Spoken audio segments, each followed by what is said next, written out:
အနန္တ၅ပါးကိုရှစ်ခိုးပါ၏ဖျား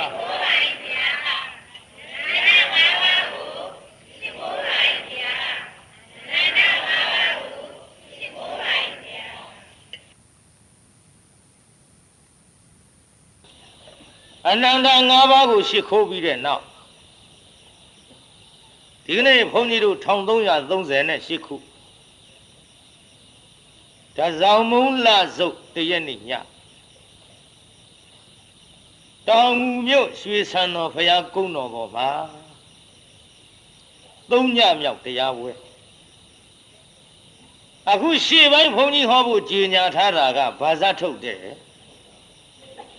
မြစ်ကိုပြည့်၍ချောင်းကိုရှာဘာတဲ့တုံးရိသသူခံဗုဒ္ဓသဩဝါဒံသူခံဓမ္မစရိယာနံလို့အစရှိတဲ့ဒေသနာတော်ကိုမြတ်စွာဘုရားကိုယ်တော်မြတ်သည်ဘု து အကြောင်းပြုဟောတယ်လေသာသနာတော်မှာမပျော်မွေပဲနဲ့ပြင်းရှိပြီးလူထွက်မယ်ဆိုတဲ့ကိုယ်တော်တစ်ပါးကိုအကြောင်းပြုဟောတယ်ဘုန်းကြီးတွေခုခေတ်မှာထွက်ချင်စိတ်ပေါက်ကြတာမဟုတ်ပါဘူးဘုရားလက်ထက်ကလည်းတဲထွက်ကြတချို့ကြတယ်လည်းထွက်လူဆဲဆဲဘုရားကိုယ်တော်မြတ်ကဒေသနာဓမ္မတွေပြလို့မထွက်ဖြစ်ဖဲနဲ့သောတာပန်တည်တဲ့ပုဂ္ဂိုလ်နဲ့သဂရကအနာဂတ်တည်တဲ့ပုဂ္ဂိုလ်နဲ့ယဟန္တာဖြစ်တော်မူကြတဲ့ပုဂ္ဂိုလ်တွေနဲ့ဘုရားလက်ထက်ကအခုခေတ်တော့ယဟန်တပါမပျော်မွေ့လို့ထွက်တော့မယ်လို့ဆိုရင်မထွက်အောင်တားနိုင်တဲ့ပုဂ္ဂိုလ်ကဘယ်သူမှမရှိဘူးဘုရားလက်ထက်တုန်းကဘုရားတားမထွက်ဖြစ်ဘူးမပေါက်ဖို့ဝင်ဖြစ်ကြဧဒါကြီးခုခေတ်ထွက်မယ်လို့တကယ်ပဲဖြစ်တဲ့ကိုယ်တော်တွေကိုတကယ်ထွက်ဖို့ရည်ရွယ်ချက်ရှိတဲ့ပုဂ္ဂိုလ်တွေကိုတရားနာပြိဿကြီးကျွတ်တို့မထွက်အောင်ပြောမဲ့တိုက်တွန်းမဲ့ပုဂ္ဂိုလ်သာရှိမှတ်ထားတရားနာပြိဿမထွက်အောင်ပြောမဲ့တိုက်တွန်းမဲ့ပုဂ္ဂိုလ်သာရှိ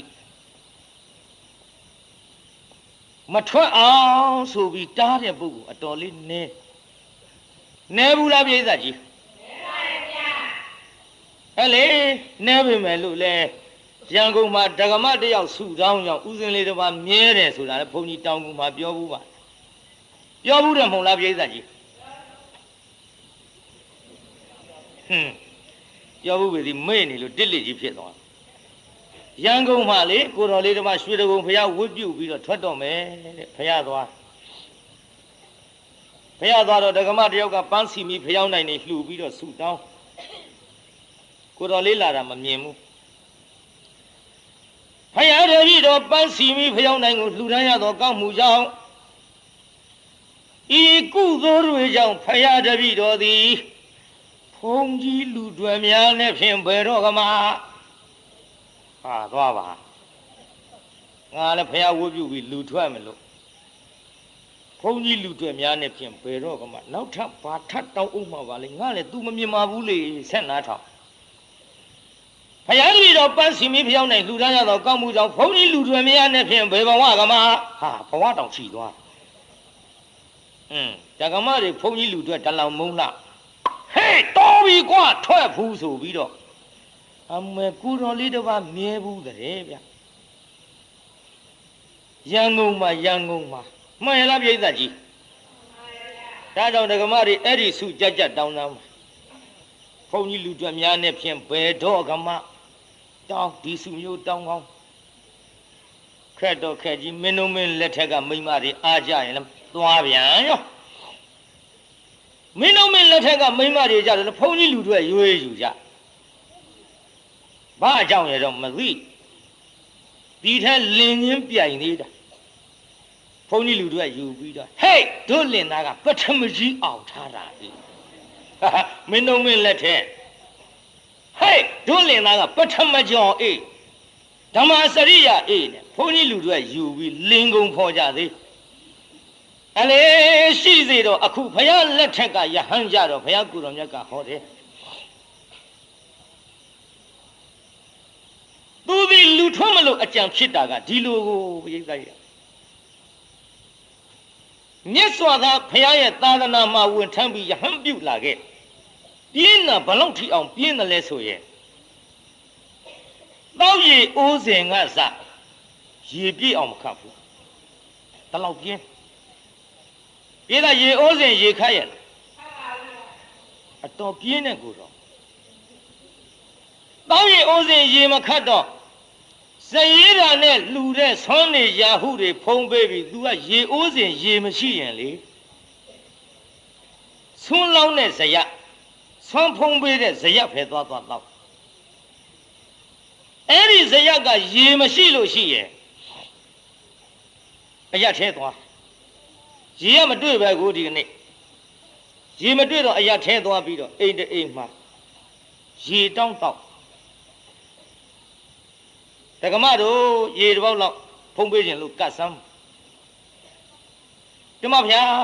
ဖုံးပေးပါဗျာအဲ့ဒီအိမ်ကလည်းတက္ကမအရီရှိရေကတ်ပြီးတော့ရှောက်တယ်လေတက္ကမရှင်ဗျာတဲ့နေ့စဉ်နဲ့အမျှရေအလိုရှိကတပည့်တော်တို့အိမ်လာပြီးတော့ဖုံးပေးတော်မူပါဗျာဒီတိုင်းရှောက်မှတ်ထားနော်တပည့်တော်တို့အိမ်လာပြီးတော့ဖုံးပေးတော်မူပါဗျာရှောက်ထားတော့တရားနာပြေးတာရေကိုမခတ်တော့ဘူးအဲ့ဒီယဟန်ရေမခတ်ဖက်နဲ့အဲ့ဒီအိမ်ကြီးသွားတော့နောက်တရားနာပြေးတာအဲ့ဒီအိမ်ကဒဂမတယောက်ကအဲ့ဒီယဟန်ကိုမြင်ချင်းမဲ့ပြိဿကြီးမြင်ချင်းပဲပြုတ်ဒါလောက်ပြောသိပြီဒီပညာမွေးတဲ့ကမသိမဲ့တတ်တာကြုတ်ရှေ့ပြောစရာမလိုဘူးမလိုပေမဲ့လို့မြင်ချင်းပဲဆိုကြပါစို့ဒါပြီးသွားပြီပြီးသွားတော့ဒဂမကလေစကရိတ်ကလေးနဲ့ရှောက်အရှင်ဗျာနေ့စဉ်နဲ့မြရေဖုံးပေးလို့ကတပည့်တော်တို့အိမ်လာပြီးတော့ဖုံးပေးတော်မူပါဗျာတပည့်တော်တို့အိမ်မှာအစအရာရာဘာမှလိုလေသေးမရှိပါဗျာတဲ့လိုနေတာတစ်ခုကတော့ဖြင့်စီမံခန့်ခွဲပြီးတော့ခိုက်မဲ့စေမဲ့လူလိုနေပါတယ်ဗျာဒကမစကားဘယ်ရောက်တယ်ဆိုတာခမည်းတော်စဉ်းစားပေါ့ပစ္စည်းရဖြစ်ပြင်တော့ဘာမှမလိုဘူးဗျာတဲ့အစအရာရာလူလေသေးမရှိပြည့်စုံပါရဲ့သို့ပါတော့လေဗျာတပည့်တော်တို့အိမ်မှာစီမံခန့်ခွဲပြီးတော့ခိုင်းမဲ့စီမဲ့လူလိုနေပါတယ်ဗျာပြေးသားကြီးဘာလိုနေတဲ့ဟောဗျာပြောပြီးသားတော့မဖြေအောင်ရပြေးသားကြီးဘာလိုနေတဲ့လူလိုနေ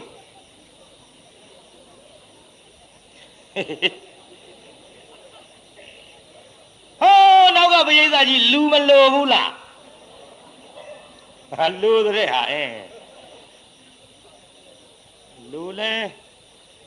ကိုဘာကိုရှာလေဟုတ်တယ်လေလူလိုတဲ့ပြိဿအဲ့ဒီတက္ကမပရိယေနဲ့ထီကမားကြီးကမားရှောက်လိုက်ရှင်းကျုပ်ကခြံမထားတတ်တဲ့ဘုန်းကြီးမို့ပြောရမယ်ဆိုရင်အဲ့ဒီတက္ကမကယဟန်ကိုသူကလူယိုစကားပြော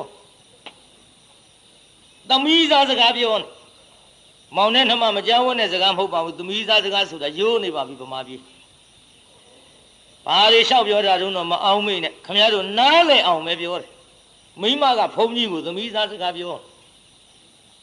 လူလိုနေပါတယ်ဗျာတဲ့ပြိဿလူလိုနေပါတယ်လို့လျှောက်တော့ကိုတော့စဉ်းစားတယ်လူရာကလူငါကဘုန်းကြီး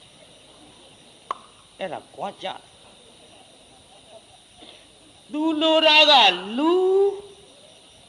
ငါကဖုန်ကြီးဘာမှမဟုတ်ဘူးသူပြောတဲ့စကားတကယ်စဉ်းစားလိုက်တော့မင်းလည်းအသိသားကိုတော်ပြီဘုန်းကြီးဘဝနဲ့တော့မဖြစ်ဘူးလူတာကလူ ကိုတော့အတော်စဉ်းစားကောင်းဝင်တယ်ကိုပြိဿဘေးလာရှိလိုတာကဘာပါလိလိုတာကလူကိုပြိဿသူကဘာပါလိယဟန်ဘုန်းကြီးတူတူပဲဒါနဲ့တရားနာပြိဿကြီးကြောင်းပြန်သွားကြောင်းရောက်တဲ့အချိန်ကစပြီးတော့ဆောင်းဖုံးပေးလို့မရဘူးပျော်လည်းမပျော်တော့ဘူးဟိုတခါမှပြောတဲ့စကားပဲသူ့နာတဲ့ဆွဲနေလူလိုတယ်ငါကဘုန်းကြီးပြောတာကလူလိုတာလူမပြောဘဲနဲ့ဘုန်းကြီးလာပြောတော့ငါလူဖြစ်တဲ့ကျင်တယ်နဲ့တူတယ်ဟောစဉ်းစားကုန်တာပေါ့ဟုတ်တယ်ငါလူထွန်းတဲ့ကျင်တာနဲ့တူတယ်တော်ပြီထွက်တာကောင်းထွက်မယ်လူလိုတဲ့ဆိုတော့ငါကိုငါလူဖြစ်အောင်လူထွက်မယ်လူထွက်ပြီးတော့မှသူ့အိမ်ကိုငါသွားမယ်ဒီအကြံကြံစီတဲ့အချိန်ကစပြီးတော့တရားနာပရိသတ်ရေအတော်လေးဆင်းရဲဒီလိုဆင်းရဲဖြစ်ပြီးတော့လာသောအခါမှာကြည်တရားနာပရိသတ်ကျွေကြတော့မယ်ဖက်ရွယ်ကြီးရင့်ပြီးတော့ဝါနေတဲ့ကဲ့သို့အကျော်ပြိုင်ထားလာအသားတွေလည်းဝါလာတော့ကိုပြိဿဥပရိယုတ်အတော်ပြက်လာဘေးကသံဃာတော်တွေကဟေးငါရှင်သင်နေမကောင်းဘူးထင်တယ်မှန်လားပါဗျာတပည့်တော်လူနေကောင်းတယ်စိတ်နေမကောင်းဘူးဗျာသင်စိတ်ဘယ်နဲ့ကြောင့်နေမကောင်းတာတို့တပည့်တော်ရှောက်ရတော့မှာပဲဗျာဖယားကိုတော်မြတ်ကြီးမေးလို့ရှိရင်တော့တပည့်တော်မရှောက်ရတော့ဘူးထင်တယ်အရှင်ဖယားတို့ကိုတော့တပည့်တော်ရှောက်ရတော့မှာပဲဖယားအချင်းချင်းမို့တပည့်တော်လေအရထက်အိမ်တိမ်သွားပြီးတော့ဆွမ်းဖုံးပြီးရေတောက်တဲ့အချိန်ခါမှာဒကမတယောက်ကတပည့်တော်တို့အိမ်တပါးသောပစ္စည်းတော့မလိုဘူးဖယားအကုန်ပြည့်စုံတယ်ဖယားစီမံခန့်ခွဲမဲ့လူတယ်လို့ရှောက်လိုက်တဲ့အချိန်ကစပြီးတော့တပည့်တော်လူထွက်ချင်စိတ်ပေါက်နေတယ်ဗျာပေါက်မှာပဲကိုတော့ရှောက်တာကူကလည်းလူတယ်ဆိုတော့ဘေးကကိုတော့တည်းဝေးပန်းမြတ်နေကိုတော့ကိုအဲ့ဒီတိုင်းရှောက်လိုက်တာလားဘယ်သူမှမရှိဘူးဗျာလူမရှိဘဲနဲ့တပည့်တော်ရဟန်းကိုရှောက်လိုက်တာအိုးဒါပြင်ဟုတ်တယ်ကိုတော့လူထွက်တဲ့ကျင်လို့ကိုတော့တောင်ပြုံးတော့ပြောနေဟိုကမှမနေခြင်းလို့မှထွက်ချင်ရတယ်တဲ့ကိုတော့ခိုးကမှမပြောပါဘူးဆိုတဲ့ကိစ္စကိုတော့ကအဆင့်ဘိန်းတက်ပေးနေပြန်ပြီဟိုဘိန်းတက်မဟုတ်ဘူးလေအဲ့ဒီဒကမရဲ့စကားစဉ်းစားလိုက်တော့ဒီတိုင်းပဲငါတို့လည်းအဲ့ဒီအိမ်တော့တောက်ဘူးတဲ့တို့တော့ပြောဘူးဗျကိုတော်ဒီဒီလောက်ထီအောင်တော့စားတယ်ပါဘူးကျုပ်ရှာရှည်တယ်လို့မှတ်ပေါ့ပုထုဇဉ်နေဆိုတော့စိတ်ထဲစဉ်းစားကြည့်ရတာလေဒါပြင်ငါရှင်ပဲလို့သဘောရဘယ်လိုမှသဘောမရဘူးတပည့်တော်ကြည့်ကြပါတော့တပည့်တော်အမတန်ဆင်းရဲနေပါသဖြင့်တပည့်တော်လူထွက်ပါတော့မယ်ဖယားတဲ့တပည့်တော်လူထွက်တော့မယ်ဖယားလို့အဲ့ဒီကဲ့သို့တရားနာပရိသတ်ကြီးရှောက်လိုက်တော့ဘေးတန်ဃာတော်တွေကငါရှင်သင်ဒီတိုင်းထွက်လို့တော့မဖြစ်ဘူးလာဖယားထံလိုက်ခဲ့ဖယားထံခေါ်သွားဟဲ့ချစ်သားတို့အလိုမရှိတဲ့ရဟန်းဘယ်နဲ့ကြောင့်ခွန်လာခဲ့ကြမှန်လားပါဗျာခွန်လာခဲ့ဆိုသာသနာတော်ကြီးမပြောလို့လူထွက်တော့မယ်တဲ့ဗျာသာသနာတော်ကြီးမပြောလို့လူထွက်တော့မယ်တဲ့ဗျာဟဲ့ချစ်သားမှန်မလားမှန်ပါတယ်ဗျာတပည့်တော်လူထွက်တော့မယ်ဗျာမင်းဘာပြုလို့ထွက်မှာလဲဟဲ့တပည့်တော်ဗျာဒီလိုဒီအကြောင်းပါပဲဗျာဒကမတယောက်ကဒီလိုပြောတဲ့စကားကိုတပည့်တော်ဆွဲလန်းပြီးတော့တပည့်တော်လူထွက်ပါတော့မယ်ဗျာလို့အဲ့ဒါလို့ရှောက်ပါလားပရိသတ်ကြီးရှစ်သားတင့်ကိုဘယ်လိုပြောသလဲဟဲ့ ဒီလိုပြောပါတယ်ဗျာအလေဒီလိုဆိုတော့ဖះကိုရှောက်တာတိတိကျကျလေးပရိသတ်လည်းသိသွားအောင်ပေါ့ပရိသတ်တောင်ဖြစ်သွားပါပြီပရိသတ်လည်းသိသွားအောင်ပေါ့ပရိသတ်တော့မတတ်ပါနဲ့ဟုတ်တယ်ပရိသတ်လည်းသိသွားအောင်ပေါ့မှန်လားပါဗျာတဲ့ဖះတပည့်တော်သည်အဲ့တအိမ်ကိုသွားပြီးတော့ရေတောက်တဲ့ချိန်ခါမှာဒကမတယောက်ကတပည့်တော်တို့အိမ်မှာလုံလေသေးမရှိအကုန်လုံးပြည့်စုံပါတယ်ဗျာတဲ့စီမံခန့်ခွဲမဲ့လူလိုးနေပါတယ်လို့အဲ့ဒီကဲ့သို့ရှောက်တော့ဗျာခြေသားအဲ့ဒီမိမရှောက်တာဘာဟုတ်သေးတို့အဲ့ဒီမိမရှောက်တာဘာဟုတ်သေးတို့သင်ဒီမိမကိုအကြောင်းပြုပြီးတော့ဟဲ့ခြေသားဒီမိမကိုအကြောင်းပြုပြီးတော့သာသနာဘောင်မှရွေလျောရမယ်ဆိုတာတင့်အတွက်ငါဘုရားကရုဏာတရားထားပြီးတော့တဏှာလှကြီးရဲ့ငါဘုရားသာသနာဝင်ထားရဟန်းပြုပြီးတော့ဘုရားတပည့်တော်သည်သောတာပတ္တိဖို့သို့ရောက်ပါပြီဗျာတဂရဂါမိဖို့သို့ရောက်ပါသည်ဗျာအနာဂါမိဖို့သို့ရောက်ပါပြီဗျာအရဟတဖို့သို့ရောက်ပါပြီဗျာလို့ဒီမက်ဒီဖို့တွေရအောင်အားထုတ်တဲ့ပုဂ္ဂိုလ်ဖြစ်ပါလေကနဲ့ဒီမက်ဒီဖို့တွေကိုမပြောကြနိုင်ဘဲနဲ့အခုတော့မိမတယောက်ဖြားယောင်တွေးဆောင်ပြီးပရိယေနဲ့ပြောတဲ့စကားဆွဲလန်းပြီးတော့သင်လူမထွက်လေနဲ့သင်လူထွက်မဲ့ကြရင်ဒုက္ခဖြစ်တော်မှာပေါ့ရှစ်သားတဲ့ဒီမိမဒီကဲ့သို့သင်အားပြောကြခြင်းသည်အဆန်းမဟုတ်ဟောနောက်ဘဝတုန်းကအင်မတန်ပညာတတ်တဲ့ယောက်ျားတစ်ယောက်ကိုဝင်လျင်တက္ကသိုလ်တိုင်းပြည်သို့ပညာသင်သွားလိုက်လာပါမြအကြောင်းသားတို့ရဲ့အပေါ်မှာကဝိတဆူလုံနေတဲ့ကျွတ်တို့တက္ကသိုလ်ဆရာကြီးကဇူလဓနုကဟာလေးအတက်ကိုတစ်ဖက်ကန်းခတ်တာတွေ့ရသဖြင့်မောင်ရင်မင်းငါဆရာကြီးနှစ်သက်တယ်ဒါကြောင့်ငါဤသမီးအားယူ၍မင်းရဲ့ဘုံဌာနသို့ပြန်မေတော့အမောင်ဇူလဓနုကဟာတက္ကသိုလ်ဆရာကြီးကပညာတွေတက်လာတဲ့တပည့်ယောက်ျားကိုသမီးကလေးပါထည့်ပေးလိုက်ပညာလဲဆုံးကျင်ရလဲဆုံးလို့ဟောဘာယာနာခေါ်တဲ့ရွှေဘုံတို့ပြန်လာခဲ့ကြရပိဿကျောနောက်မှာတခါတည်းလွဲလာတဲ့မြားတွေကအစင်း900ပါပိဿမြားဘယ်လောက်ပါအစင်း900ပါဗျာမြားအစင်း900အဲ့ဒီမြားအစင်း900နဲ့သွားလိုက်ကြတာတောကြီးတဲ့ရောက်တော့ခိုးသား900လာတွေ့ပိဿကြီးဘာတွေ့တော့ခိုးသား900ပါဗျာခိုးသား900တွေ့တော့လာရောဟဆိုပြီးတော့မြားတစ်စင်းချင်းလှုပ်ပြီးတော့တယောက်ကိုမြားတစ်ချောင်းအသေးပြစ်နိုင်တဲ့ယောက်ျားပဲပြိဿတယောက်ကိုမြားတစ်ချောင်းတယောက်ကိုမြားတစ်ချောင်းတတ်လိုက်တာပြိဿခိုးသား900မှာဘိုလ်မှုကြီးတယောက်က900နဲ့တယောက်ဖြစ်နေရော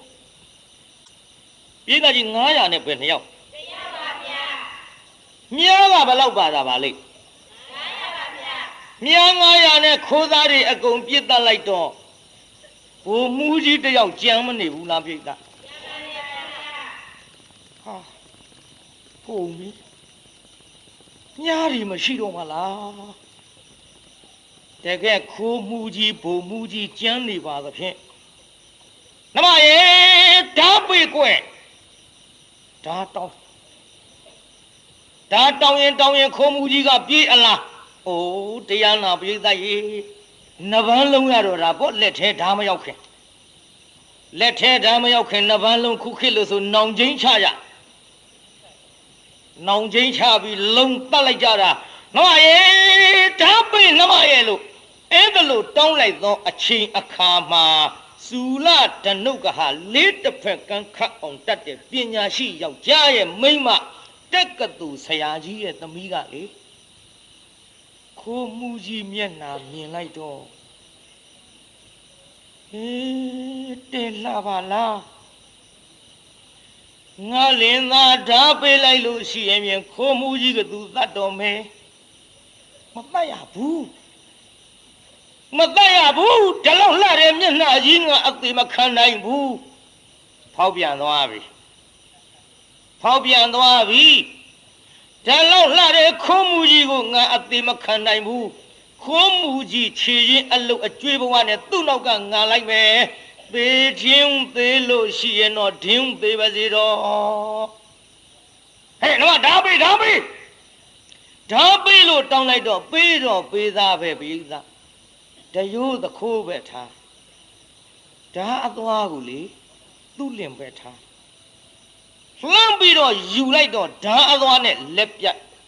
သခိုးကတရိုးကိုကိုင်းလေဝင်းပိုင်းချလိုက်တာဟောစုလဒနုကဟတိတ်ကနေလေဝင်းပြတ်သွားသခိုးတရိုးကန်းဆိုတာအဲ့ဒီကစတာပေါ့မှတ်ထားသခိုးတရိုးကန်းဆိုတာအဲ့ဒီကစတာသခိုးချစ်တာကို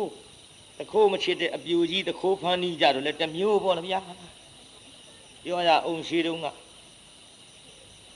အပြူကြီးသခိုးဖမ်းနီးအပြူကြီးသခိုးဖမ်းနီးဟဲ့မှတ်သွားကြငါပြောလိုက်ရအောင်ကျန်လာပြောလက်စမယ်အပြိုကြီးကသူ့အိမ်သူတယောက်ထဲနေတော့ဒီနေ့သခိုးတက်သခိုးအိမ်မော်ရောက်လာဟုတ်တော့အိမ်မော်သခိုးတက်ပြီအေးငါလည်းငါပဲငါကလည်းငါပဲ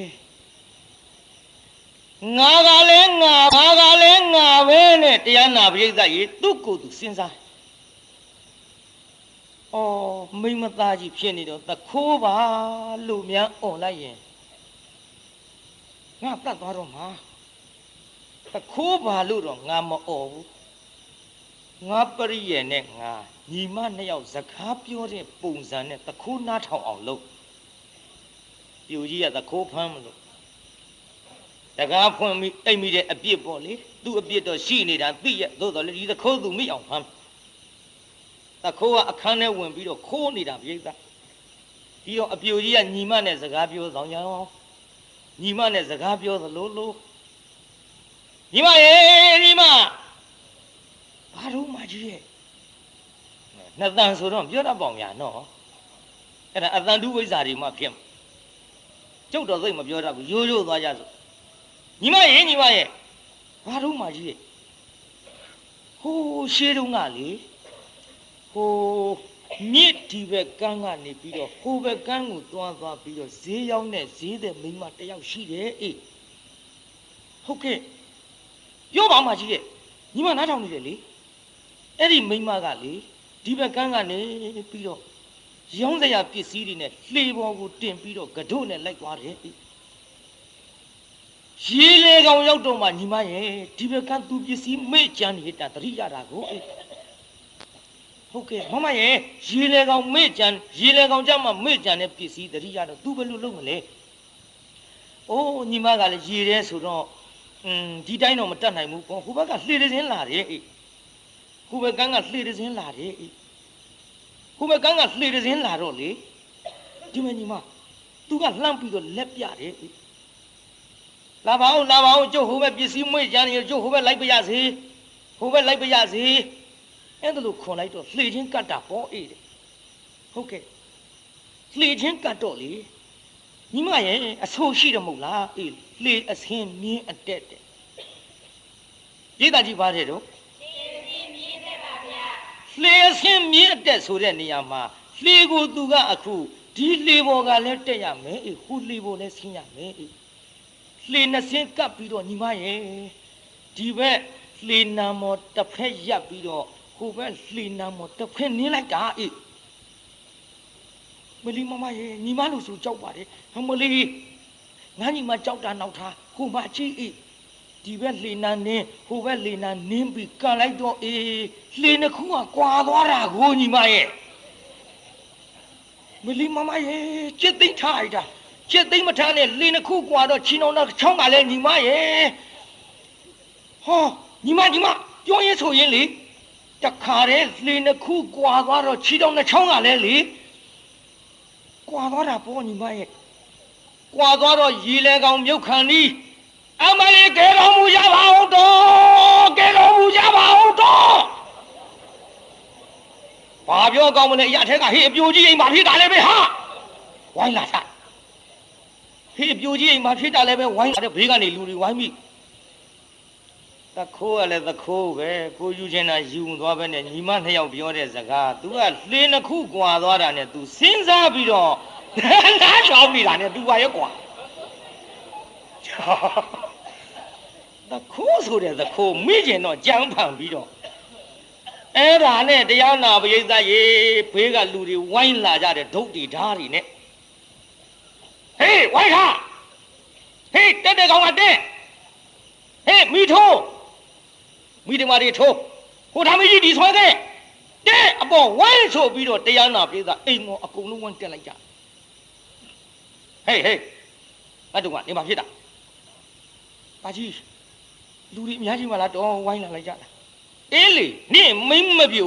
တက်ရောက်ထင်းနေရတော့တို့ရက်ရွာရဲ့တာဝန်ရှိတယ်မို့လားဘာအန္တရာယ်ဖြစ်တုံပြောစမ်းကျုပ်လေဟိုအန္တရာယ်ကဟိုထဲမှာဟင်ဟေးအခန်းထဲလည်းညှို့ထိုးပြတယ်ကြည်ဝင်တော့ဆိုပြီးတရားနာပရိသတ်ရေလူ2ယောက်3ယောက်အပေါက်ကနေဓာမီတွေပါဟိုဘက်ဒီဘက်လှဲ့ထိုးနှံနေဓာတ်တွေရှေ့ကထားပြီးတော့ဝင်လိုက်တော့ဟိုမှာအထုပ်ကြီးနဲ့ကာယာကြီးတွေ့ပြီဟဲ့ကောင်ထုတ်ခဲ့ဗျာမင်းဘာလုပ်တာကျုပ်ဘာမှမလုပ်ပါဘူးခင်ဗျာဘာမှမလုပ်ခဏမင်းဒီမှာဘာလုပ်ရောက်တာဟေးမိမသားတယောက်ထဲနေတယ်အပြိုကြီးကိုမင်းမတရားအားမဟုတ်ပါဘူးခင်ဗျာဟိုကျုပ်ဟိုဗျာတခိုးပါဗျာပြောင်းပြရစီတော့တနာသဖြင့်လှုပ်ကြပါခင်ဗျာကျုပ်တခိုးပါခင်ဗျာကဲတော်မူပါအော်လို့ဟဲ့နင်းဘာစော်ကားသေးတော့မစော်ကားပါဘူးတော့အဲ့ဒီတခိုးဝင်လာတာကိုသိတာနဲ့ကဲတော်မူပါလို့ဒီတိုင်းអော်လိုက်ရင်ကျုပ်ဒုက္ခပေးသွားမှာစိုးလို့ကျုပ်ကညီမနဲ့စကားပြောတဲ့ပုံပြင်လေးတစ်ခုနဲ့အဲ့ဒီလှေနံတစ်ခုနေရင်ကမိမရေတဲ့ကြကနီអော်တဲ့အတန်ကိုကဲတော်မူကြပါလို့អော်တာဒါကြောင့်သူ့မိတာပိုင်လိုက်လေကွာဟဲ့အပြိုကြီးသခိုးဖန်းဒီမှတ်ထားကြကွာဒေသကြီးအပြိုကြီးဘာဖန်းဒီတို့သခိုးဖန်းဒီပရိသတ်ဒါကြောင့်သခိုးဖြစ်ဓမြဖြစ်ယောက်ျားမှန်သမျှဆိုရင်ဘာဖြစ်ဖရာယဟန္တာကလွဲရင်ယောက်ျားမှန်သမျှဆိုရင်ဘာဖြစ်မိန်းမတွေဖမ်းတတ်ရင်မိတာပဲဗျာဒေသကြီးမိန်းမတွေဖမ်းတတ်ရင်မိဘူးလားမိပါပါဗျာကြည့်အခုဖမ်းတာပရိသတ်ကြီးဒီတခေါဖမ်းတာကတော့တရားနာပရိသတ်အခုဒယိုးပေးဖမ်းတာပရိသတ်ဒေသဒီတခေါဖမ်းတာဘယ်လိုဖမ်းတာဒယိုးပေးဖမ်းပြီးတော့ဖမ်းလိုက်တော့ဟောလင်းကြီးသေးတယ်ဟိုရုပ်ရှင်ကချောင်းကိုပြည့်၍မြစ်ကိုရှာကျုပ်ကဗျောင်းမြန်မှဲ့ထားတယ်မြစ်ကိုပြည့်၍ချောင်းကိုရှာပြည်သားမြစ်နဲ့ချောင်းဘယ်ဟာကကြီးတော့ဖြည့်နောက်ကအကုန်လုံးဖြည့်စားမြစ်နဲ့ချောင်းဘယ်ဟာကကြီးတော့မြစ်ကကြီးတာဗောမင်းအောင်ပြည်သားအရင်နောက်ရတဲ့ယောက်ျားဘယ်ဟာကကြီးတော့ဟုတ်ဗျာဘာတွေလျှောက်တွေးနေမှမသိငါလည်းငါပဲမှားသွားတာပြန်ပြင်ကြစို့ဒီလိုလုပ်ပါလေဒီပြင်ကြပါဦးစို့မကောင်းပါဘူးဒီလိုလုပ်ရအောင်ပရိသတ်ကြီးအရင်ရတဲ့ယောက်ျားနဲ့နောက်ရတဲ့ယောက်ျားဘယ်ယောက်ျားကိုပရိသတ်ကြီးလင်ကြီးခေါ်မလို့ဒီကွာဒီလိုပြင်မှာနော်မှားသွားတယ်လူတွေကအတွေးသမားတွေစကားတစ်လုံးမှတိတ်မခတ်ဘူးပြည်သားကြီးနောက်ရတဲ့ယောက်ျားကြတော့လင်ကြီးခေါ်မလားလင်ငယ်ခေါ်မလားလင်ငယ်ပါပါခင်ဗျာကဲဒါဖြင့်ပြည်သားကြီးဟိုမြစ်ကကြီးတယ်နော်မြစ်ကကြီးတယ်နော်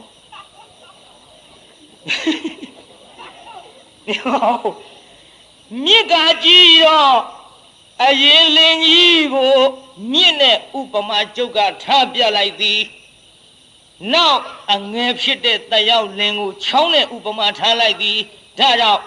မြစ်ကိုပြည့်၍ချောင်းကိုရှာတဲ့ပြိဿလင်းကြီးကိုတတ်ပြီးတော့လင်းငယ်ကိုရှာတာကိုကျုပ်ဆိုနေသည်ပြောင်းပြန်ကျုပ်တရားကကဲသဘောလည်းပေါက်ပြီလေရှင်ပြတာမြစ်ကကြီးတယ်တဲ့လင်းကြီးနဲ့ဥပမာထားလိုက်ပါတယ်ချောင်းကိုရှာတယ်တဲ့လင်းကြီးတတ်ပြီးတော့လင်းငယ်ကိုဒရိုးပိတ်လိုက်တဲ့ကိစ္စလင်းကြီးတွေရောပြုသေဗလားပြိဿကြီးအဲ့ဒီလိုလင်းကြီးသေတော့ခိုးမှုဖို့ကြီးနဲ့ပေါ့တက်ကတူဆရာကြီးသမီးအတူတကွသွားကြတက်ကတူဆရာကြီးကနေပြီးတော့သုလဒနုခပညာရှိနောက်ကိုထည့်လိုက်တဲ့ကိစ္စသည်တမန်ငါရှံငါဘယ်ထဲမလဲရှိတဲ့လက်ဝက်လက်စားရွှေတော်ငွေစားတွေအကုန်ပေးလိုက်ဟိုစတန်းစားတွေနဲ့ဒီလိုနဲ့သွားလိုက်ကြတာတရားနာပရိသတ်ကြီးဟောကျွတ်တို့တော်ရဲရောက်တော့ချောင်းငယ်တစ်ခုတွေ့ပရိသတ်ကြီးဘာတွေ့ချောင်းငယ်တစ်ခုတွေ့တော့လေခိုးမှုကြီးကအကြံပေါ်လာ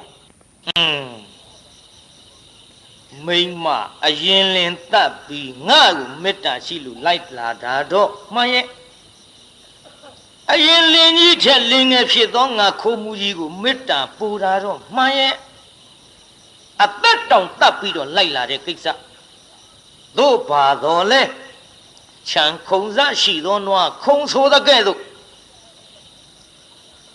တက်ကတူဆရာကြီးသူ့အဖေကိုယ်တိုင်ပေးစားလိုက်တဲ့လင်ကြီးတောင်တတ်ပြီးတော့ငါ့နောက်လိုက်လာသေးတာ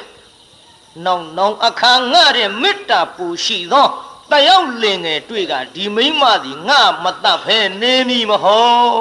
တ်ကြောက်လာတယ်ပေသာခိုးမှုကြီးခိုးတာတခြားမိမကိုကြောက်လာမိမကြောက်လာတော့ကြောက်မှတော့သူ့အနားနေလို့မဖြစ်ဘူးခွာတာကောင်းတယ်ပရိရဲ့လောက်ရတော့မှငါရေထဲဆင်းကြည့်လိုက်အောင်မယ်နော်ကောင်းပါပြီမောင်ကြီးရေထဲဆင်းကြည့်ပေသာကျွတ်တို့ရေကလေရင်စိုးလောက်ထိမိမရောယောက်ျားရောအတူကူးနိုင်အဲ့ဒါကူးနိုင်ရဲ့သားနဲ့ခိုးမှုကြီးကလေမိမအပေါ်ကိုသူကယောက်ျားမာယာနဲ့ပေါ့ဗျာရေနစ်တလူနဲ့အောက်ကိုခြေတော့ကမြေကြီးလွတ်ပြီးတော့ဖော့ချလိုက်တော့မြုပ်သွားတော့လက်ကလေးနှချောင်းအပေါ်ထောင်းမလေးဖူးဖွားနဲ့တခါတည်းဒီဘက်ပြန်ကူးလာမလေးမော်တာကွာနေကြီးပဲဟာအနေကြီးပဲမင်းတို့မိမသားကူးဖို့အမတန်ခက်တယ်ကူးဖို့အမတန်ခက်တဲ့ကွယ်ဒါကြောင့်လေဟိုအဲ့ဒီလက်ဝက်လက်စားတွေကိုလေရေထဲကျပြီးတော့ဆုံးရှုံးကုန်မှစိုးရတယ်ဒါကြောင့်ဒီလက်ဝက်လက်စားပစ္စည်းတန်းစာတွေကိုပေးလိုက်နော်ဟိုဘက်မောင်ကြီးသွားပို့နေမယ်ဒီပစ္စည်းတွေပို့ပြီးတော့မှမင်းကိုမောင်ကြီးလားထမ်းလို့ဟောဒီရေလန်းကဟိုဘက်ရောက်အောင်ခေါ်မယ်ကောင်းပါပြီမောင်ကြီးရဲ့ယောက်ျားမာယာကိုမိန်းမပရိယကဒီနေရာမသားနိုင်တော့ဘူးပြိဿမာယာဆိုတာလေနည်းနည်းနားထောင်ကြည့်မာယာဆိုတာချစ်တဲ့စိတ်နဲ့ဖုံးရင်အဲ့ဒီမာယာတွေအညွန့်တုံးမရဒီတော့ဘယ်စိတ်နဲ့ဖုံးရင်နော်ခိုးမှုကြီးရဲ့အပေါ်မှာချစ်တဲ့စိတ်နဲ့ဖုံးထားတော့သူငါဒီလိုကြံလိုက်မယ်ဆိုတဲ့အတိမျိုးမသိနိုင်တော့သူ့ရဲ့မာယာတွေကအညွန့်တုံးလာခဲ့တယ်ပေါ့သူလည်းမာယာပရိရဲ့သေးတာမှမဟုတ်ပဲနဲ့မိမဆိုပဲသေးလိုက်မလို့မာယာပရိမှန်လားပြိဿကြီးဒါပဲဒီချစ်တဲ့စိတ်ကဖုံးထားတော့မာယာပရိရဲ့တုံးလာတော့ကောင်းပါပြီမောင်ကြီးရဲ့ဒီပစ္စည်းတွေသွားပို့ပြီးတော့မြန်ပြန်ခဲ့နော်ဟိုဘက်ကန်းစားအသားလေးထားပြီးပြန်ခဲ့မှာပေါ့နှမရဲ့ပစ္စည်းတွေယူပြီးတော့တရားနာပြိဿကြီးအမလေး11လောက်ရောက်တယ်လို့မေးစီနဲ့ပါးစပ်ကလေးမြုပ်ပြလိုက်နဲ့နှစ်တယောင်ရေကရင်စိုးလောက်တကယ်သွားတကယ်လွတ်တယ်ဟိုဘက်ကန်းစားရောက်တော့ခေါ်ဘူးသွားပဲအဲ့ဒီဘက်ကနေဖားနေရခဲ့ပြီးတော့ငါလွတ်ရကျွရသင်းနဲ့ဝေးရကိုပြေးပြီဟင်မောင်ကြီးဘယ်လိုလုပ်တာတော့ကျုပ်ကမထားခဲ့ပါနဲ့မောင်ကြီးကိုချစ်လို့အရင်လေးရဲ့အသက်ကိုတောင်သေအောင်တတ်တယ်မဟုတ်လားအေးတတ်လို့ငါကြောင့်တားသွားပဲ တတ်လို့ကြောက်တာငါ့ကိုပိုချစ်လို့တတ်တာတော့မှန်ရဲ့နောက်ငါရဲ့ချစ်တဲ့ယောက်ျားတွေ့လိုက်ရင်သင်ငါ့ကိုလည်းတတ်အောင်မှာမို့သွားပြီငါမနေတော့ဘူးလို့ပစ္စည်းတွေယူပြီးအကုန်သွားလိုက်တာမိမဒီပဲဘာမှမပါပဲနေခဲ့ရရှိဘူးလဲဝတ်တန်းစားတွေရှိရလားပြိဿမရှိတော့လေမလေးဒုက္ခပါမိဘပေးစားတဲ့လင်ကြီးကိုပြစ်ပြီးတော့ငါသည်လင်ငယ်ကိုချစ်တာနဲ့ယခုလိုကြမ်းမိတဲ့ကိစ္စမလေးငါဒုက္ခဖြစ်ပါပေါ့လားရဲ့လို့မြစ်ကိုပြည့်၍ချောင်းကိုရှာသည်အမလေးငိုတော့ပေါ့ဗျာမငိုပဲဟောတော့မယ်လို့စိတ်ထဲအာယုံရှိထားတော့အသက်ကလေးကလည်းထောက်လာတော့နည်းနည်းလေးတော့ငိုရမှာလေးဆိုအတန်နေမူမမှန်ပဲဖြစ်လာပါတယ်ပြိဿ40နဲ့ငါနှစ်ထဲမှာငိုခဲ့လှပြီဇတ်ထုတ်ပေါင်း200ကျော်300လောက်ငိုလာခဲ့ဒါဒီစလက်စနဲ့တော့နည်းနည်းလေးသွားလိုက်ကြအောင်ဆိုလားချောင်းကိုပြည့်၍ရုပ်ရှင်ကဒီတိုင်းကျုပ်ကပြောင်းထားတယ်နော်မြစ်ကိုပြည့်၍ချောင်းကိုရှာသည်အတိတ်ကိုချစ်၍အဟောင်းကိုသာသေပါစေဟိုးတတ်ခဲ့ဘူးလားပြိဿကြီးစေရနာတွေရုံမာတဲ့အချက်ကဲကြောင့်ညီလေကြည်ဆောင်မလင်ငယ်ကိုမေတ္တာရှိပြီးတော့ချောင်းနဲ့ကြီးတဲ့မြစ်ကြီးပမာဏတင်မတန်မိဘပေးစားလို့ရှင်သည့်နာကြခိုင်လုံတဲ့လင်သားကိုတောင်ညီးတတ်ခဲ့ပြီကိုစေရနာတွေရုံမာတဲ့အချက်ကဲကြောင့်ကျုပ်မတမမဟုတ်ထားတွေလုံမိတယ်တော့ငိုတာဟဲ့မိမငိုတော့မိမလို့ပေါ့ကျုပ်မတမမဟုတ်ထားတွေလုံမိတယ်တော့ဟမမင်းဒုက္ခတွေများအခုတော့ဒုက္ခတွေငိုလိုက်ပုံတော့ဗျာငိုဘူးလားပြိဿကြီးငိုတော့လေသူငိုတာနဲ့တရားမင်းကြောက်ဖြာမျက်ရည်တွေများစင်းကုန်သလားမသိဘူးကြောက်ဖြာပြော့လာကျေသာအောက်ကမိမငိုတာတရားမင်းကြောက်ဖြာဘာဖြစ်လာမျက်ရည်တွေစင်တယ်နဲ့တူတယ်ဟာငါကြောက်ဖြာကြီးပြော့လာနောက်တရားမင်းကပြန်စဉ်းစားလိုက်ဟေးမားလာပြန်ငါဟာကြီးပြော့လိုက်မှလိုက်ပါလားကြောက်ဖြာဘာလဲငါကြောက်ဖြာပြော့လိုက်မှလိုက်ပါလားတော်ကြာပူလာလိုက်တော်ကြာအေးလာလိုက်နဲ့ဖြစ်ပါဘူးငါရန်သူရှိပြီနဲ့တူရဲ့လူပြေလှမ်းကြည့်လိုက်တရားမင်းကလည်းဖင်တိုင်ကိုလူမှကြောက်လူပြေလှမ်းကြည့်တော့ရန်သူမမြင်ဘူးပြိဿကြီးကြည်စမ်းတက္ကသိုလ်တိုင်းပြည်ကတက္ကသိုလ်ဆရာကြီးဤသမီးမိဘပေးစားတဲ့လင်သားကိုယခုတတ်ပြီးတော့လင်အားတစ်ကိုချစ်မိတာနဲ့ဒုက္ခဖြစ်နေတဲ့မိမသားကြောင့်ငါတရားမင်းအားတရားပြရန်အတွက်ကြောက်ဖြာရဲ့ပျော်ခြင်းမာခြင်းပူခြင်းအေးခြင်းဆိုတဲ့အချင်းအရာကပြတာပါလားဆင်းလာပြီတရားမင်း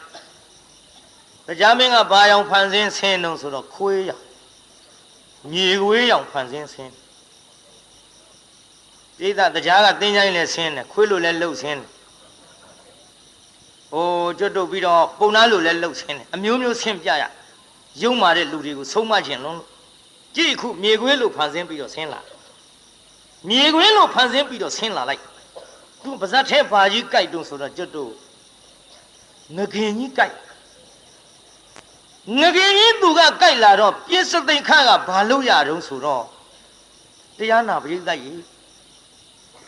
ရေထဲမှာ तू ကငါးလောက်ရတယ်ငချင်းငါးကြီးလောက်ရပြစ္ဆသိခကငါးကြီးလောက်ပြီးတော့အလာမှာကျွတ်တို့တရားမင်းမြေခွေးကငခင်ကိုခြီသွားရင်းနဲ့မြေကန်းစာအရောက်ပြစ္ဆသိခ နတ်သားကဖန်ဆင်းတဲ့ငါးကလေရေစကိုတခါတည်းကုန်းမော်ရောက်အောင်ဖြတ်လာနဲ့ခုန်တက်လိုက်တော့မြေခွေးငစိမ့်မြန်လို့ဒီဘက်ကဗဇတ်ထဲကြိုက်လာတဲ့ငခင်ကြီးကိုပြစ်ပြီးသူအဲ့ဒီငါးစီသွားတော့မာတလိနတ်သားကအထက်ကသိမ့်စွန်လို့တရားနာပြိဿကြီးဖန်ဆင်းထားငါးစီကိုလည်းသွားလိုက်ပါလေရောပြစ်စသိမ့်ခနတ်သားဖန်ဆင်းတဲ့ငါးကရေထဲခုန်ချတော့မမီ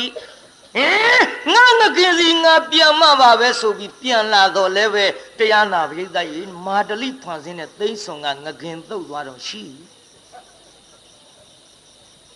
ဘူးငစိမ့်မြင်လို့ငခင်ပြည့်အခုတော့တရားနာပိတာနှစ်ခုလို့ဟောမရှိတော့မြေခွေးကလေဆောင်းဆောင်လေးထိုင်ရှာလေးထုံးလို့မြေကန်းစာငစိမ့်စီကြည့်လိုက်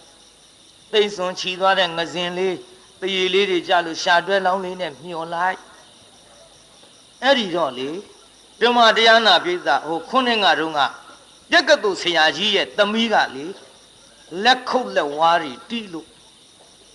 ကြည်စမ်းဟဲ့မိုက်လာကြည်လားမြေခွေးငစိမ့်ငိုမြင်၍ငကင်းကိုပြစ်ပင့်ဖြစ်ပုံငါကြည့်ရအမလေးဟာတိုက်လို့ရည်လိုက်ရှင်ပါပြီရည်တော့ပေါ့ဗျာတဟာဟာနဲ့ရည်ဓာတွေလဲကျွတ်တို့ကနည်းနည်းကျင့်မထားတော့အတော်ခွက်ကြမရည်တတ်အောင်ကြနဲ့အိမ်ကြနည်းနည်းရည်ကြည့်ပေါ့ဟာတိုက်ပြီးတော့မမအေးတို့ရည်သလိုလေမမအေးတို့ကြတော့ငိုလူလဲရတယ်ရည်လူလဲရငိုတတ်ရည်တတ်မြင်ဦးလားဟိုကျွတ်တို့မှာတဲ့မိမာယာထဲမှာလေခင်ဗျားတို့ကြားဘူးသားပါတယ်ရမရဲ့ကြေကျွန်းတနှာရည်တော့ဘူးတော့ပြီရည်မမြည်တာဖဲနဲ့အဲ့ဒီနောက်ရည်ဘူးလားပြိဿကြီးကရည်စားရည်ကြည့်စားခင်ဗျားတို့ပြိဿနည်းနည်းလေးရည်ကြည့်စားဟုတ်လားဒီမင်းဟာဒီပြောတော့ရည်တာခုရည်ခိုင်းတော့ငုတ်တော့လောက်တော့မလို့ရမရဲ့ကြေကျွန်းတနှာမလေးတော်ပြီအိုးပါဇက်ထဲကွန်းနေထွက်ကုန်ပါဆိုရကရည်တယ်လို့ပဲမှတ်ပေါ့တဟားဟာနဲ့ရည်လိုက်တော့လေတရားမင်းမြေခွေးကအလိုကြည်စမ်းမြေကန်းစာတော့ဇောင်းချုံအောင်မှာတယောက်သေးဒီစရာမှုတ်စရာကစရာခုံစရာလည်းဘာမှမရှိလူသူမနေတဲ့ဌာနဒီမိမ့်မကတဟားတိုက်ပြီးတော့ဘာကြောင့်များရှိပါလိမ့်အော်တင်မိမ့်မသင်ဒီပါကိုသဘောကျပြီးတော့တယောက်ချင်းဟာတိုက်ရည်နေတာဒုံစိတ်ကောင်းရဲ့လားပြီးချင်နှံ့ရဲ့လားသင်တယောက်ချင်းယူသွတ်လို့များလူသူထဲမနေနိုင်မဲနဲ့ဒီတောကြီးတဲ့ယူပြီးတော့စိတ်နောက်ကိုကရောက်လာတာလीလားအောင်မေမြေခွေးမိုက်ကငါ့ကိုယူသလားလေပြီးချင်နှံ့သလားလေးနဲ့စိတ်နောက်သလားလေးနဲ့သင်အဖြစ်သင်ကြည့်စမ်းဟဲ့မြေခွေးမိုက်သင်အဖြစ်ကိုသင်ကြည့်စမ်းကိုပါဇက်ထဲမှာငကင်းပါလာပါလျက်ကနဲ့ငစိမ့်ကိုမြင်လို့ငကင်းပြစ်လိုက်တော့ကြည်စမ်းသင်အဖြစ်ခုငစိမ့်ကလည်းရေထဲခုန်ချလို့သင်မရလိုက်ပြီငကင်းကလည်းသိစွန်ချီတုတ်လို့သင်ငုတ်တုတ်ထိုင်ပြီးတော့ဒုက္ခဖြစ်ရပြီသင်အဖြစ်ကိုလေငါတွေးပြီးတော့ရည်စရာကောင်းလွန်းလို့အဲ့ဒါလို့ပြောတော့ဖယားလောင်းမြေခွေးကပြောပြီငါအပြစ်သာသင်မြင်တာတဲ့ဒီလိုပဲလူသားတွေဟာကိုယ့်အပြစ်တော့ကိုယ်မမြင်ကြဘူးသူများအပြစ်ကိုပဲမြင်ကြတယ်သူများမျက်ခြေကိုသာမြင်လဲကိုယ့်မျက်ခြေကိုမမြင်ဆိုတဲ့ကဲ့သို့ငါအပြစ်ကိုသာသင်မြင်တယ်သင်ဒီတက္ကသိုလ်ဆရာကြီးရဲ့သမီးဖြစ်ပါလျက်ကနဲ့ဖခင်ပေးစားလိုက်တဲ့အင်မတန်ပညာရှိတဲ့လေးအတက်ကိုတစ်ဖက်ကန်းခတ်တဲ့သူ့ခမိန်ယောက်ျားကိုလင်းကြီးကိုသင်တတ်ပြီးတော့ခိုးမှုကြီးကိုသင်မေတ္တာဝင်လို့တရိုးပေးခဲ့တယ်မဟုတ်လားတရိုးပေးခဲ့လို့လင်းကြီးသေးလင်းငန်းနဲ့အတူနေခြင်းလို့လိုက်လာတော့လေအခုရေစရောက်တော့လေကြည်စမ်းဟိုမှာသင်ခေါ်သေးရဲ့လားသင်လုံးဝလက်စားတွေယူသွားပြီ ရေဆိုးမဲ့ဥစ္စာတွေယူသွားပြီးတင့်တထဲတဲ့ကြံတော့သည်တင့်ဒုက္ခသင်ကြည်စမ်းလင်းကြီးကိုပြစ်ပြီးတော့လင်ငယ်ကိုရှာအခုတော့လင်ငယ်ကလည်းတင့်ကိုပြစ်ထားခဲ့လို့တင့်အဖြစ်လောက်ငါမဆိုးပါဘူးရဲ့လို့တရားမင်းမြေခွေးကအဲ့ဒါလို့ပြောလိုက်တော့ဟုတ်ပြီမြေခွေးငါအပြစ်မှားလေစွာတင့်အဖြစ်တဲ့ငါအဖြစ်ကပိုဆိုးနေပြီလို့အဲ့ဒီကဲ့သို့တရားနာပရိသတ်ရေတင့်အဖြစ်တဲ့ငါအဖြစ်ကပိုဆိုးနေတယ်မြေခွေးငါသတိတရားရပြီနောက်အခါတယောက်သောလင်သားနဲ့ရရှိပါကယာတပ်ပံမတတ်ဖဲနဲ့ငါပေါင်းတင်ဆက်ဆံမှာတော့မယ်အော်ဒီကိစ္စမြေခွေးပြောလို့တတိလေးများရပြီးအိမ်တော်မပြုတ်တော့ဘူးလို့ဆိုလိုက်လေမလားလို့ကျွတ်တူလဲစာဖတ်ရင်းတော့အောင်းမိတာပေါ့လေထိုဘူးဗျနောက်တစ်ယောက်ယူရင်တဲ့မတတ်ဖဲနဲ့ယာတပ်ပံနဲ့ဗျခက်လိုက်တာကာမသတ္တဝါဆိုတာဒီတိုင်းပဲပြိဿတောက်လေငါမပြည့်တဲ့ဆံငံရေခဲ့သို့ဘယ်သောအခါမှလည်းလျှော့မည်မဟုတ်ဖေကြီးမေကြီးတို့အသက်ကြီးတဲ့ပုဂ္ဂိုလ်တွေသိပါတယ်လူငယ်တွေတော့ရှိပါစေအောင်တော့သူတို့ဖာသာအသက်ကြီးပြီမဟုတ်လားဗျလျှော့ကြတန်ရောစဉ်ပြောပါတယ်တချို့ကတန်ရောစဉ်မလျှော့ဘူးအသက်ကြီးလဲငါမဘာမပေးဘူးဆိုတာလိုက်တော့ဥပုပ်လေးတရက်စောင့်တာတောင်နေကုန်မနေနိုင်ဘူး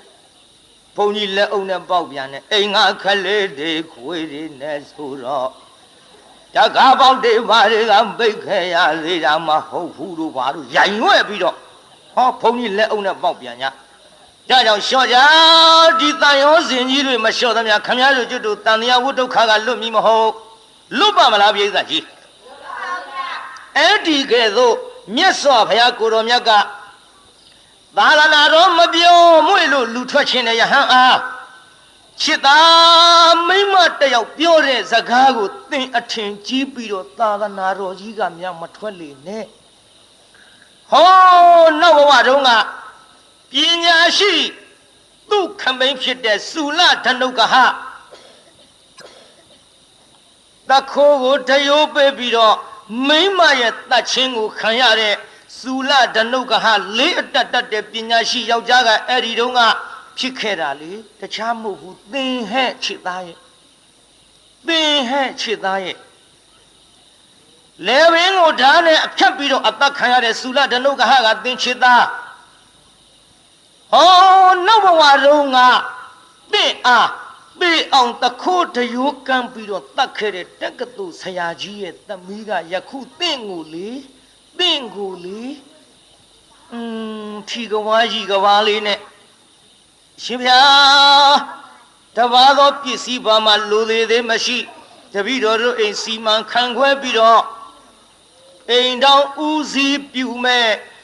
လူလာလိုပါတယ်ဖယားလို့တင့်ပြောနေတဲ့ယခုမိမကအဲ့ဒီတုန်းကတက္ကသိုလ်ဆရာကြီးသမီးဖယားကိုတော်မြတ်ကဇတ်တော်ပြန်ပေါင်းနေတာ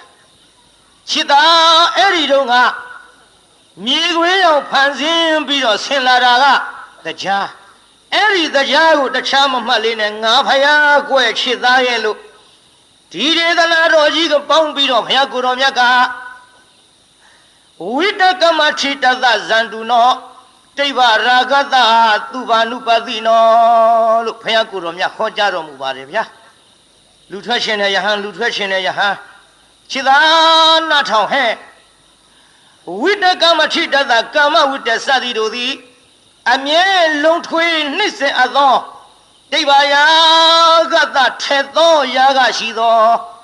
ထက်သောယာကဆိုတာဘာလဲထူပြောတဲ့ယာကပြုထူပြောတဲ့ယာကဆိုတာဘာလို့အားကြီးတဲ့ယာကပြုအားကြီးတဲ့ယာကဆိုတာဘာလို့သူများတဲ့ပြောလိုက်ရရင်တော့အဲ့ဒီယာကပဲပြုထူပြောများပြားသောယာကရှိသောသူဘာလူပတိနောတင့်တယ်ဤဟုရှုလေရှိထားသောယာကဖြစ်ပေါ်လာတဲ့အကြောင်းတရားတွေဇန္တုနောတတ္တဝါအားဟဲ့ချစ်သားယူပါယုံတတ္တယုံခန္ဓာယုံရသယုံဖုတ္တပါယုံဆိုတဲ့အာယုံ၅ပါးကိုနှစ်သက်လေးရှိတဲ့တတ္တဝါမှာတဲ့ဘာတွေဖြစ်လာမလဲလို့ဆိုတော့ တဏှာသတ္တဝရိကတဏှာသည်သတ္တဝရိကတဏှာဆိုတာဘာလဲဇေခုသောတာဂနာစိန်ဝါကာယမနဓဝရ6ပါးကထွက်လာတဲ့တဏှာတွေဒေသကြီးဘယ်ကထွက်လာတဲ့တဏှာတွေတို့တဏှာသတ္တဝရိကတဏှာသည်ဘေယောလွန်စွာယံဘေယောလွန်စွာဝတ္တတိတောပါဤဧသာဧသောဇံတုဤသို့သဘောရှိသောပုဂ္ဂိုလ်သည်ဗန္ဒနံတဏှာဟုသောအဖွဲ့ကိုတဏှာဟုသောအနှောင်အဖွဲ့လှောင်အိမ်နှောင်အိမ်တဏှာဟုသောလှောင်အိမ်နှောင်အိမ်နေပေါ့ဗန္ဒနံတဏှာဟုသောအဖွဲ့ကိုဂါလမြဲစွာကရောတိပြုတတ်လေတော့ဤခြေသာ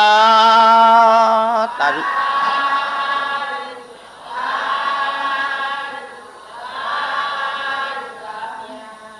အဲ့ဒါလိုမြတ်စွာဘုရားကိုရောမြတ်ကြီးဟောကြားလိုက်တဲ့အချိန်ခါမှာ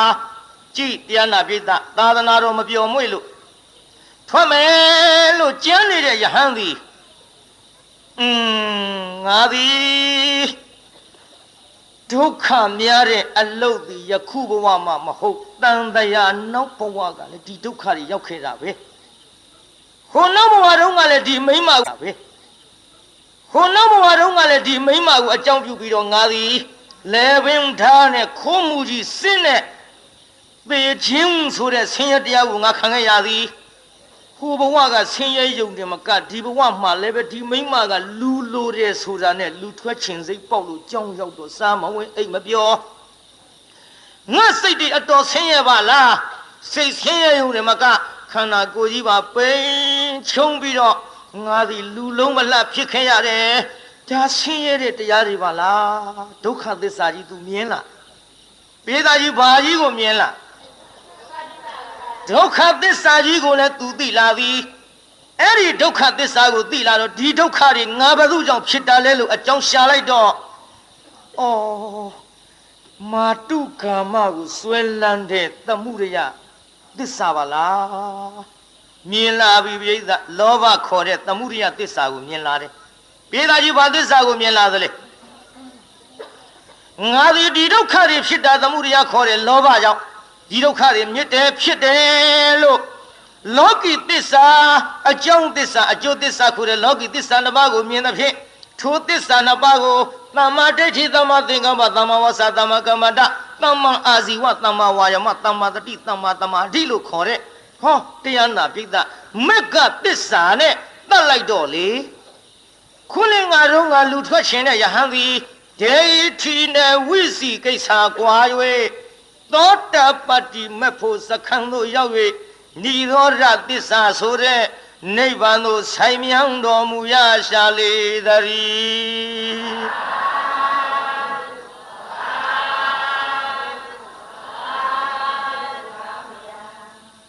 းဧသားကြီးလူထွက်ခြင်းတဲ့ကိုတော့ဘာဖြစ်သွားတော့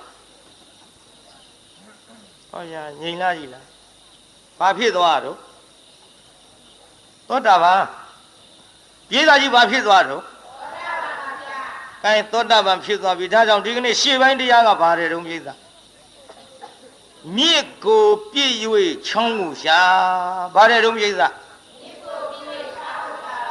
ပေးထားတဲ့နာမည်လေးနဲ့ဟိုနှစ်ယောက်နဲ့ရှင်ပြတာလဲပြိဿကြီးသဘောပေါက်မလားကဲသဘောပေါက်ရင်ဖြင့်ဒီကနေ့ညရှေ့ပိုင်းမှာကျွတ်တို့ချောင်းမြစ်ကိုပြည့်၍ချောင်းကိုရှာဆိုတဲ့တရားသည်ဒီနေရာမှာနိဋ္ဌိတန်းလို့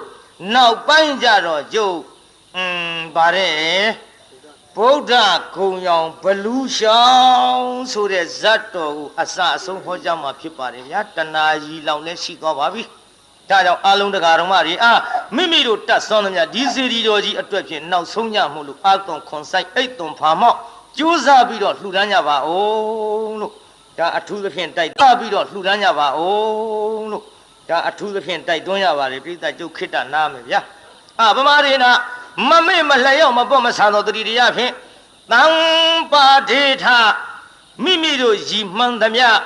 လွယ်လင့်တကူပါလာလို့မပင်မညပါဘူးဆိုရင်ဖြင့်ကြိုးစားပြီးတော့လှူဒန်းနိုင်ကြပါစေကုန်သတည်း